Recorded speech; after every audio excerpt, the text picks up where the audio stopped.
Okay, let me zoom in just a tad. Oh. Okay, Meyer, why don't you tell me a bit about yourself? Where you're from? What do you do? Well, currently I'm from Rockville, Maryland, and I have the good fortune of having this past year retired. Ah, So I do whatever I want. what did you do before you retired? Not whatever well, pretty close though. I'm a physicist, but I ended up in my last job with the Food and Drug Administration.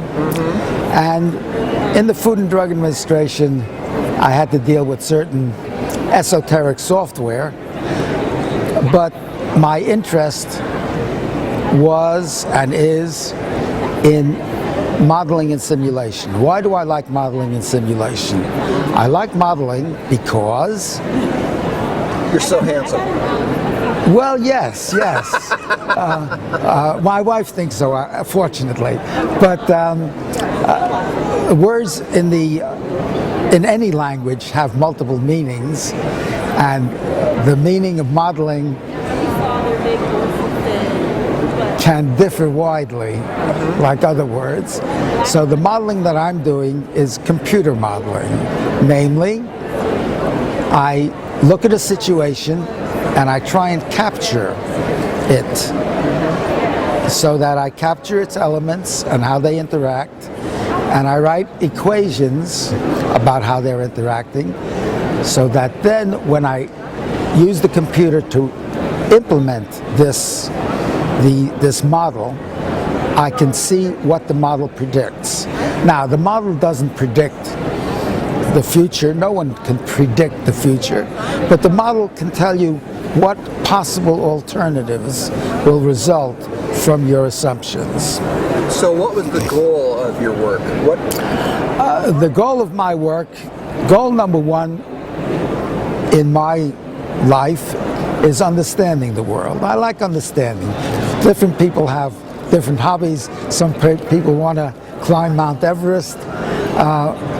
I'm satisfied with understanding what's involved in climbing Mount Everest and then not doing it. So that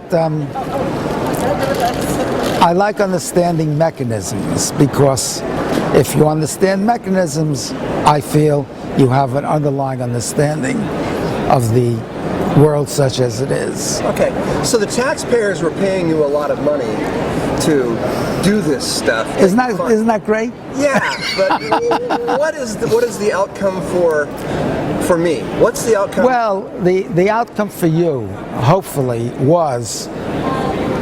hoped to have been that I was working with people who had to make decisions on, let's say, drugs, whether they were safe or not, whether they were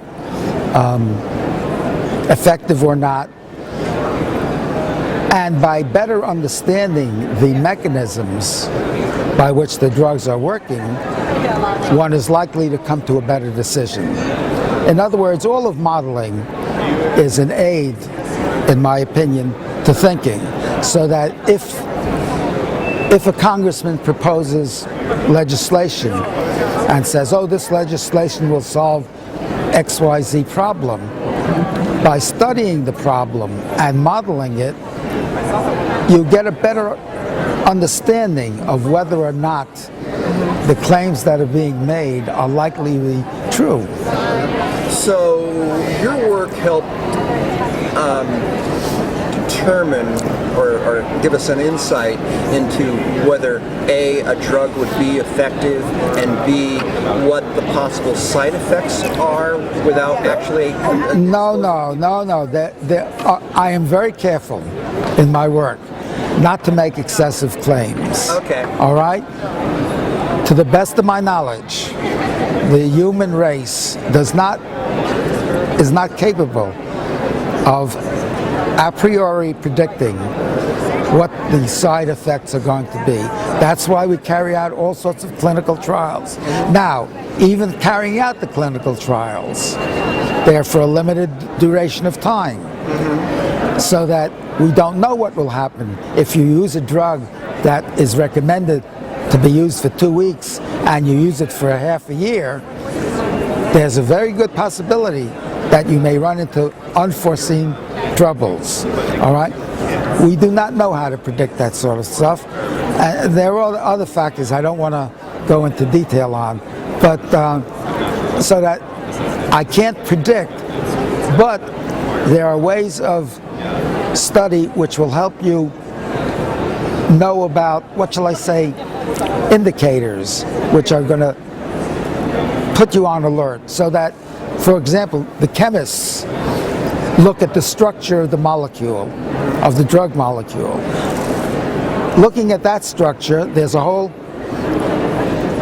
division in FDA which is studying this sort of stuff, namely looking at all sorts of similar molecules to see what their properties are, so that maybe this molecule, which is in this drug, might have similar characteristics to other molecules which have similar structure. So that's a warning that we have to look out for possible side effects of a certain type. All right? So it doesn't guarantee it either way, but it's a way of focusing one's attention so that one does a better job, so to speak, in studying matter. So too, the modeling, properly done, is going to be an adjunct to one's thinking and focus one's attention on what is essential. So what you did was one important component of many factors that would help decide whether a drug or a food additive is safe for people. The answer is yes, but unfortunately, people from different, and we're talking about communication here, so I want to say this, people from different disciplines tend to think differently, so that the medical reviewers had a different mindset than I did, so that my influence was not as extensive as I had hoped. So I tried. In fact, I taught courses in simulation modeling, but it did not get widely accepted. So that's the story of my attempt. All right, so now I'm going to ask you the question, why do you think that simulation modeling is not as valued by those other people? It has to do with the disciplinary orientation. Each discipline really, when you go through extensive training, the extensive training teaches you to think in a certain way. So a person who is a statistician is going to think in terms of the statistical background. A modeler, in some sense, rides roughshod over the assumptions of the statistician.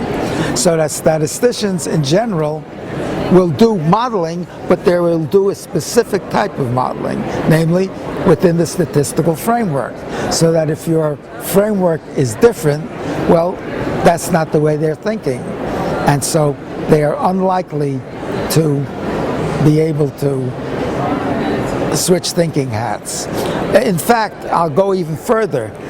I was a professor of computer science for some time, and the different languages have different ways of thinking associated with them, so that switching from one language to another, it's not the technical difficulties which hinder one, because you're a smart person, you can learn all the technical terms.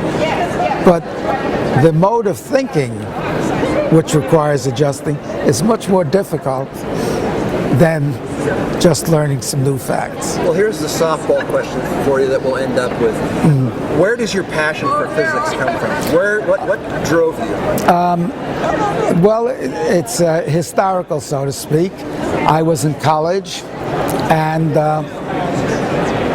I learned Newton's laws of motion. And I thought it was fantastic that with three simple laws, all of the mechanical universe was explained. So this is part of my general tendency towards intellectualism of a sort. The next thing, in a more advanced course, we learned Maxwell's laws of electromagnetism. And as a physicist, even in training, one immediately can see how beautiful these are, and that the entire electromagnetic spectrum is taken into account and, so to speak, explained by Maxwell's laws of equations. You can't do any better than that. Great. Thank you.